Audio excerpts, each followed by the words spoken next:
Title: No one can change Allah's words. Why Jesus is not in the Quran. If Allah said no one can change his words, then who gave you permission to replace ʿīsā with Jesus? Surah 6:115 declares, "The word of your Lord is fulfilled in truth and justice. None can change his words, and he is the hearing, the knowing." That's not a suggestion. It's a divine decree. The original Arabic Qur'an never uses the name Jesus, only ʿīsā ibn Maryam. That name came from Allah himself, not translators, not cultures, not Christian influence.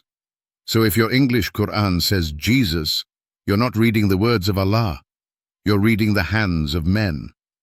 Surah 18:27 backs it up. Recite what has been revealed to you. None can change his words. Still think it's no big deal? Surah 10:64 warns, there is no change in the words of Allah. That is the true victory.